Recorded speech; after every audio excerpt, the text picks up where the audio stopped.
not push you away enough, and all of what's different than before. You should tell me you can't do this anymore. I did not. Bonjour à toutes et à tous, bienvenue sur ma chaîne YouTube. On se retrouve aujourd'hui pour parler brièvement de l'histoire de la poésie française. Nous commençons à l'Antiquité, période qui s'étend de -3000 jusqu'en 476. Le théâtre, l'art oratoire et le chant étaient considérés comme une forme de poésie. Plus tard, Aristote, célèbre philosophe grec, disciple de l'Académie, l'école philosophique fondée en -387 par Platon, distinguera trois types de poésie. Une poésie comique, une poésie dramatique, ce sont les œuvres de théâtre écrites en vers, et enfin une poésie épique, un long poème narrant les exploits historiques ou mythiques d'un héros ou d'un peuple. Au Moyen Âge, le premier genre poétique qui apparaît est la chanson de geste. La geste, ou chanson de geste, est un récit versifié en décasyllabes, 10 syllabes, et plus tardivement en alexandrin, 12 syllabes. L'alexandrin est un vers composé de deux hémistiches de 6 syllabes. La chanson de geste relate des épopées légendaires héroïques mettant en scène les exploits des guerriers, de rois ou de chevaliers. Par ailleurs, le mot geste provient du latin gesta, signifiant action accomplie, action d'état, action révolue. Un autre genre poétique voit le jour au Moyen Âge, c'est la poésie courtoise.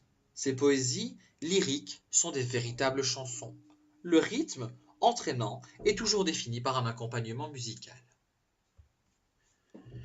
La poésie du XVIe siècle est une poésie dite lyrique. Le mot lyrique dérive de la lyre, instrument de musique à cordes souvent associé au dieu grec de la beauté, de la musique, des arts et de la poésie, ainsi que le conducteur des muses, le dieu Apollon. La poésie lyrique est une poésie dans laquelle les poètes expriment leurs sentiments élevés, généralement associés à la religion ou aux choses existentielles de la vie. À cette époque, par ailleurs, un groupe de poètes voit le jour, la Pléiade. Ce groupe se compose de 7 membres. Ronsard, Joachim du Bellay, très connu pour avoir publié en 1549 Défense et illustration de la langue française. Ce groupe se compose aussi de Jean Dorat, leur professeur de grec, Rémi Belleau, lequel remplacera en 1554 Jean de la Péruse décédé. Nous avons aussi Étienne Jodelle, Pontus de Thillard, Jean-Antoine de Baïf. Et ces auteurs, à travers leurs œuvres littéraires et leurs textes théoriques, ont pour ambition de renouveler la langue française afin de la rendre indépendante, indépendante du latin par exemple. La poésie du XVIIe siècle est bien différente. Au cours de ce siècle, nous avons deux courants ayant des valeurs et des conceptions antinomiques. Nous commençons par la poésie baroque. Tout comme le courant baroque en général, la poésie baroque est une poésie surchargée, qui a le goût de la sensualité, des extrêmes, de l'ornementation et du langage à effet. Quant à elle, la poésie classique est un mouvement de contestation du mouvement baroque. En effet, celle-ci tend à recentrer la fonction centrale de la poésie en y incorporant des règles plus strictes. La poésie du XIXe siècle est bien différente. Nous avons le romantisme. Le romantisme nourrit toute la première moitié du XIXe siècle, et plus particulièrement entre 1820 et 1850, pour ce qui est de la poésie. Ce mouvement esthétique européen laisse une place importante au lyrisme, à l'expression des sentiments, au mal-être, aux souffrances affectives, en méditant sur la mort, sur Dieu, sur l'amour, sur la fuite du temps et la nature. En parlant de la fuite du temps, les poètes veulent nous livrer un message implicite qui peut se résumer par la phrase suivante, phrase latine, provenant d'un des poèmes d'Horace. La phrase est Carpe diem quam minimum credula postero, qui peut se traduire par Cueille le jour présent sans te soucier du lendemain. Si nous traduisons d'une manière un peu plus littérale, cela donnerait sois le moins crédule possible pour le jour suivant. Par ailleurs, les poètes, romantiques, revendiqueront un assouplissement de la poésie, notamment dans la versification. Le Parnasse, tirant son nom d'un recueil poétique intitulé Le Parnasse contemporain, publié entre 1866 et 1876 par l'éditeur Alphonse Lemaire, est un mouvement de contestation de l'égocentrisme et de l'exagération du romantisme. Le mot Parnasse provient du grec ancien.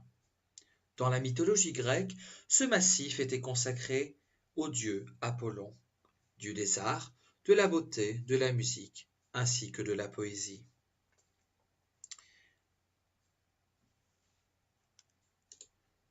Ce massif était aussi considéré comme la montagne des Muses. Les Muses sont les 9 filles de Zeus et Mnémosis, déesse de la mémoire et fille d'Ouranos. Le Parnasse est donc un lieu sacré, le lieu des poètes.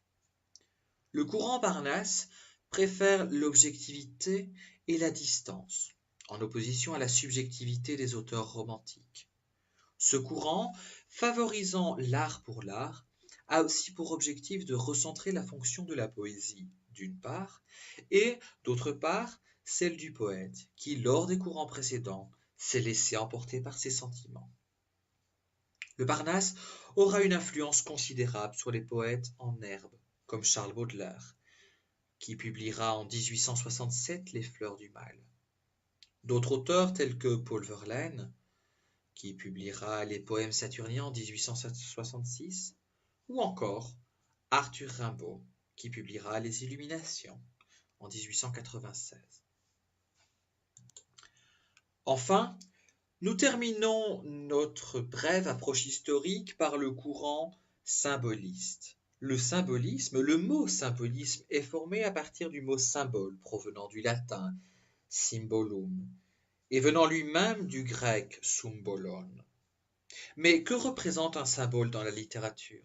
Un symbole est souvent l'association d'une image concrète et d'une image abstraite, soit l'association d'une image réelle et d'une abstraction. Les poètes symbolistes ont une conception spirituelle du monde et désirent trouver de nouveaux moyens d'expression afin de surpasser le simple réalisme. Ils essayent d'atteindre une réalité transcendante et cherchent à saisir l'idéal.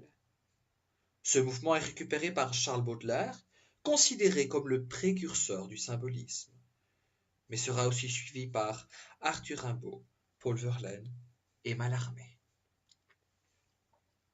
Voilà, c'est la fin de ma vidéo, c'est la fin de mon approche historique de la poésie française.